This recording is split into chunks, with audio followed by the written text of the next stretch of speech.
removing the window switch, driver's door on a BMW E46. This toggle switch, the handle top actually comes off.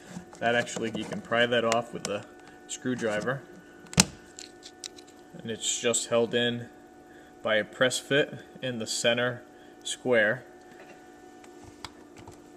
And instead of prying around the perimeter, which can mark the door panel, if you take just some adjustable pliers, you can grab the top nub and pull this straight out and out. Let's see if I can do this and tape it at the same time. Grab straight, pull up. Yep, came right out.